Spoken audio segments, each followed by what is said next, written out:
Jusqu'à 7h. Alexandre Lemaire, Omblin Roche. Europe 1, il est 6h42.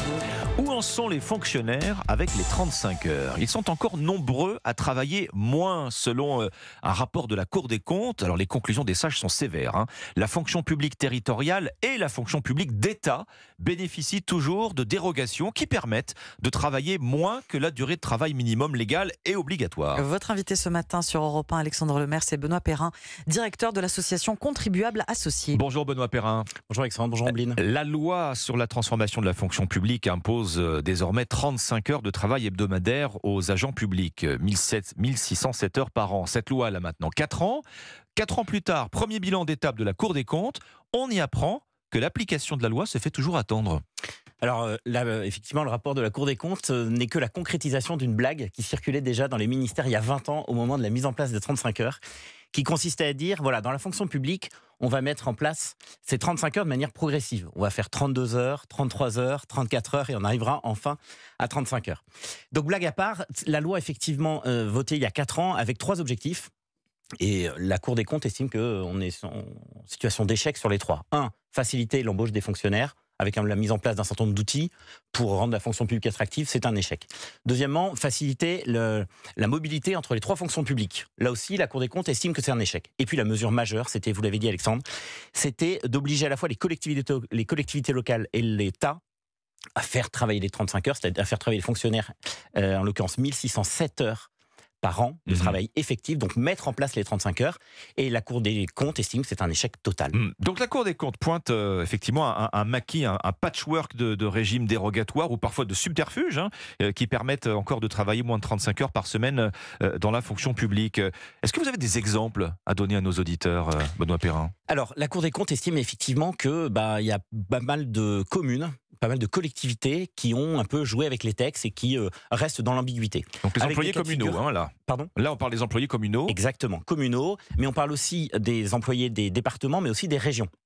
Toutes les collectivités. Toutes les collectivités, exactement. Alors, il y a plusieurs cas de figure. Le cas le plus fréquent, c'est enfin, ça y est, il y a eu un débat et les agents sont arrivés aux 35 heures. Et puis après, il y a 3 cas de figure dans lesquels il y a effectivement une espèce de manipulation de l'administration et des élus. 1, il y a des collectivités qui ont voté la mise en place des 35 heures, mais qui ne l'ont jamais mise en place. C'est l'exemple d'une ville comme Méricourt dans les Hauts-de-France. Deuxième cas de figure, c'est des villes qui ont supprimé des régimes dérogatoires, mais qui ont créé des congés à côté, voire même davantage de congés. On offre des congés. On offre des congés, mais surtout on en crée encore davantage que ce qu'il y avait avant. C'est l'exemple de la ville de Wassel en Normandie, qui notamment pour ses gardiens de salle a créé des congés, qui fait qu'en fait on est encore plus loin des 35 heures qu'on ne l'était auparavant. Et puis le troisième cas de figure, qui est finalement le plus fréquent, c'est la mise en place de superfuges, notamment par des mécanismes, typiquement les jours de fractionnement, qui permet aux maires d'accorder des congés supplémentaires. Qu'est-ce que ça veut dire ça, jour de fractionnement? Le jour de fractionnement, ça veut dire que pour certaines catégories certains agents, qui travaillent à certaines heures, certains jours, eh bien on peut leur attribuer 1 ou 2 jours de manière un peu par le fait du prince. Deuxièmement, jour de compensation, c'est ce qu'a mis en place la mairie de Paris pour faire en sorte que ces agents ne travaillent pas 35 heures, mais en deçà des 35 heures.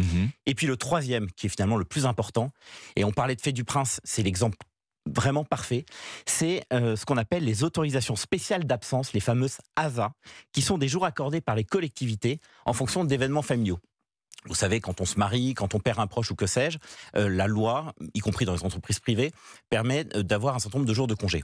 Et là, dans beaucoup de collectivités, je pense notamment au département de l'Aude, eh bien, il y a une espèce de vision très extensive des événements familiaux, notamment pour cet exemple qui est assez simple, c'est quand vous êtes agent du département de l'Aude et que vous perdez votre beau-père ou votre belle-mère, oui, vous avez droit à des congés. Alors que quand vous êtes dans la fonction publique d'État, et en entreprise c'est souvent le cas, pour le cas des décès, c'est en général vous perdez votre conjoint ou vos parents. Là, vous avez droit à des congés, alors que dans un certain nombre de collectivités, il y a une vision très extensive en fait des événements familiaux, ce qui permet aux élus d'accorder de manière un peu autoritaire et généreuse des congés à leurs agents. Alors vous parlez de fait du prince, de fait la loi effectivement est claire, elle impose à la fonction publique de mettre fin à tous les régimes dérogatoires, ce qui ne colle pas visiblement avec la réalité. Si on prend le cas de Paris, 52 000 agents, la ville de Paris déjà pointée par le gouvernement sur ce sujet.